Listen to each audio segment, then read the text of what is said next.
ബഹുമാന്യരെ, കണ്ണൂര് അന്താരാഷ്ട്ര വിമാനത്താവളം point of call പദവി നൽകണമെന്ന് ആവശ്യപ്പെട്ടുകൊണ്ട് action council chairman Shri Rajeev Joseph കഴിഞ്ഞ 7 ദിവസമായി മട്ടന്നൂർ പട്ടണത്തിൽ നിരാഹാര സമരം നടത്തിവരികയാണ്.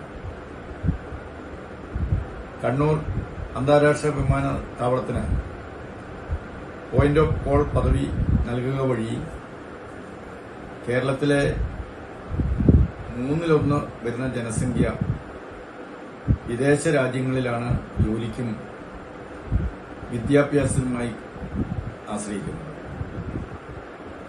അവർക്ക് നാടിനോട് എളുപ്പത്തിൽ ബന്ധപ്പെടാനും ജോലിക്ക് വിദേശത്തേക്ക് കടന്നു പോകാനും മട്ടന്നൂർ അന്താരാഷ്ട്ര വിമാനത്താവളത്തിന് പോയിന്റ് ഓഫ് പദവി നൽകിയാൽ എളുപ്പത്തിൽ സാധ്യമാകുന്ന കാര്യമാണ്.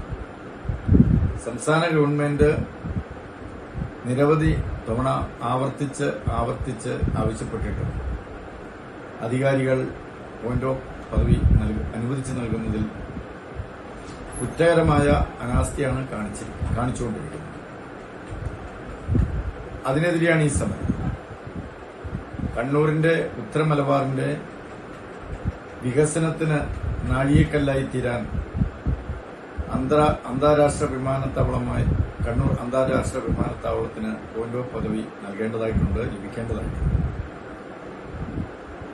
അത് ആവശ്യപ്പെട്ടുകൊണ്ട് നടത്തുന്ന സമരത്തിന് കേരളത്തിലെ വ്യാപാരി വ്യവസായി ഏകോപന സമിതി കണ്ണൂർ ജില്ലാ കമ്മിറ്റി പരിപൂർണമായ പിന്തുണ നൽകിക്കൊണ്ട് വരുന്ന തിങ്കളാഴ്ച 23-ാം തീയതി രാവിലെ 10 മണി മുതൽ വൈകുന്നേരം 5 മണി വരെ രാജീവ് ജോസഫ് നടത്തുന്ന സമരത്തിന് ഐക്യദാർഢ്യം പ്രഖ്യാപിച്ചുകൊണ്ട് ഉപവാസ സമരത്തിൽ പങ്കുചേരുകയാണ്. മുഴുവൻ വ്യാപാരി സുഹൃത്തുക്കളും ഉപവാസ സമരത്തിൽ പങ്കെടുക്കുന്നതിനും അഭിവാദ്യമർപ്പിക്കുന്നതിനുമായി എത്തിച്ചേരണമെന്നും കണ്ണൂരിന്റെ വികസനം ആഗ്രഹിക്കുന്ന മുഴുവൻ രാഷ്ട്രീയ, സാമൂഹിക, സാംസ്കാരിക, ദൃശ്യമാധ്യമ പ്രവർത്തകരുടെ പിന്തുണ ഉണ്ടാകണമെന്നും വിനയപൂർവ്വം അഭ്യർത്ഥിക്കുന്നു എന്ന് ദേവസ്വം മേച്ചേരി വ്യാപാരി വ്യവസായി ഏകോപന സമിതി കണ്ണൂർ ജില്ലാ പ്രസിഡന്റ്, സംസ്ഥാന ജനറൽ സെക്രട്ടറി.